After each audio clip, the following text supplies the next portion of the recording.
First up, Japan. Japan is well known for its rich culture and as a nation that's steeped in a culture that combines both tradition and modernity. This is a nation that celebrates its strong cultural identity from food, as Japan is one of the countries in the world with the finest and most varied cuisine. But this cuisine is more than just a tasty meal, it says a lot about Japanese culture. UNESCO even added Japanese food to its intangible cultural heritage list, making it an important and protected part of Japanese culture.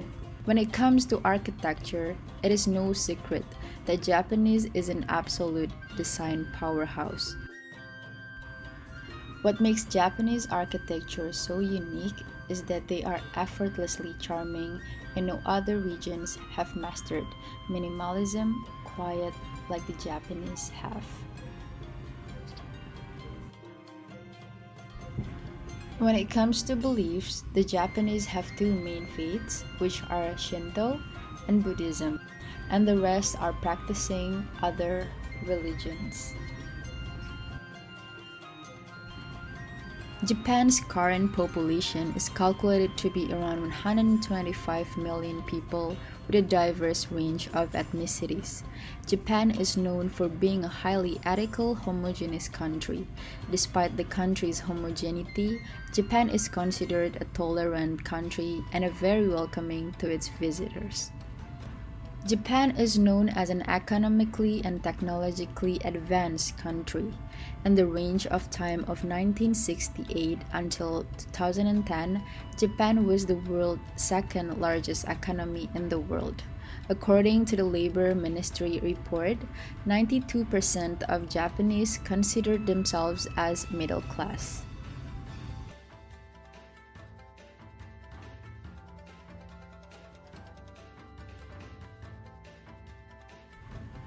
This relationship between the past and future has become a globally recognized feature of the country's culture and society.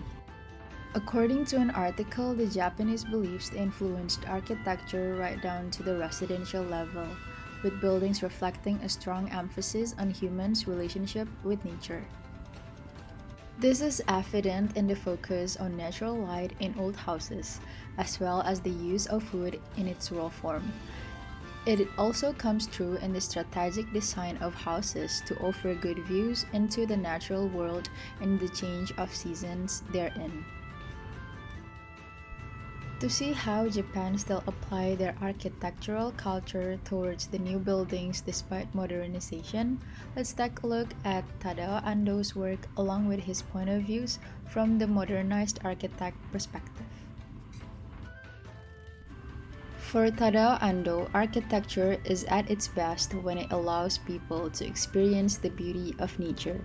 He said that architecture is not a self-independent individuality, but in his opinion, it comes to existence only through relation to various elements of the surroundings like water, green, light, or wind.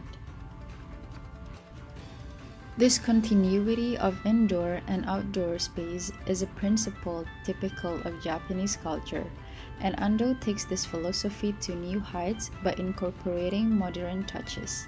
For instance, this work of his at the Makomanai Takino Cemetery in Sapporo, where he framed a 44-foot tall Buddha in a lavender hill.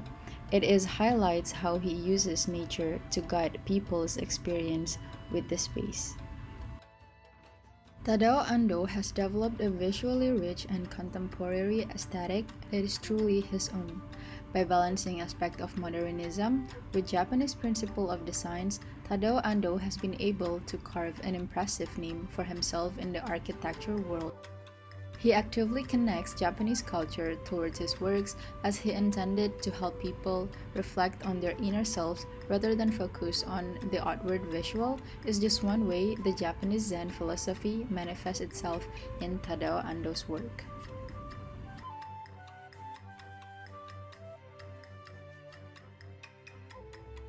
Next up, France.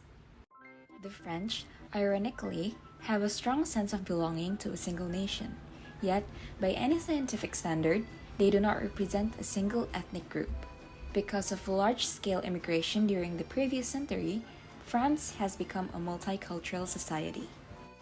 France's economy is highly developed and market-oriented.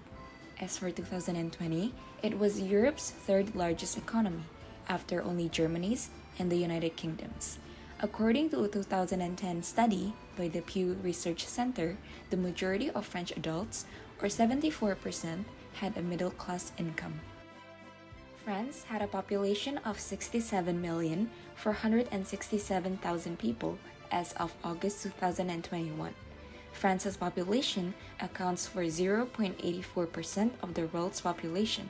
According to statistics, France ranks fourth in Europe in terms of population after Russia, Germany, and the United Kingdom. Renowned for its historical heritage, its castles, cathedrals, abbeys, and more, France is also a haven for today's modern architecture. Cement, glass, metal, architects have a boundless imagination when it comes to building sites that add value to their regions, showing off the best of not only cities but rural communities as well. France is packed full of amazing places to see and experiences to discover, and each part of the country offers its guests something different. In the second half of the 19th century, France was under the regime of Napoleon III, which is when Paris was practically refurbished by Baron Haussmann. Proclaimed the most beautiful city in the world by many, Paris owes most of it to this period, during the Second Empire. New monumental constructions were made in an impressive, tall manner. Many of the old ones were embellished. The streets were accompanied by lines of trees, and street fronts become unified by cream-colored stone tiles. In this period, a trapezoid-shaped rooftop was popularized, called a mansard.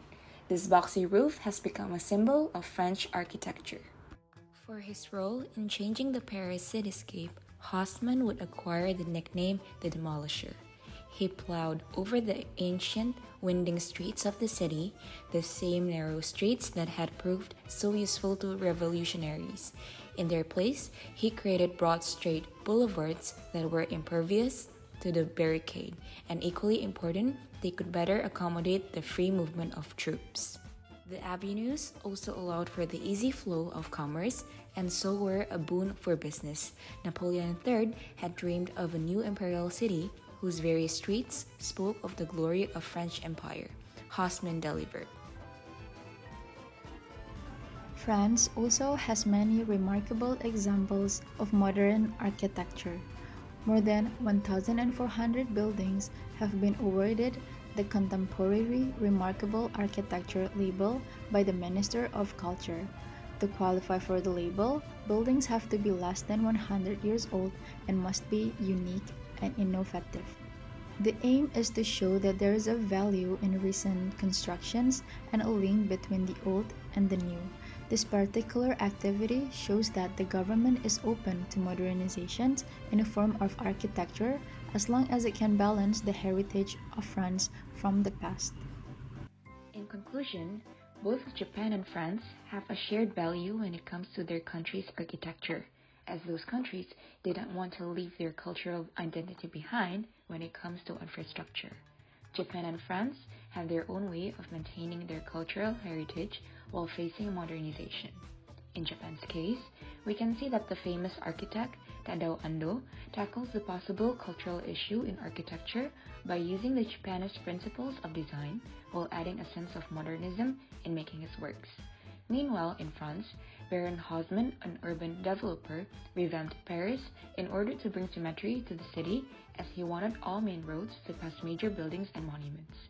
This kind of urban planning surely can help the city to flaunt its authentic yet cultural architecture. From the economic standpoint, we think that both countries' architectural objectives strive to maintain their country's identity, culture, and distinctiveness in order to this will leave people across nations with no choice but to visit Japan and France to witness authentic architecture that both countries offer.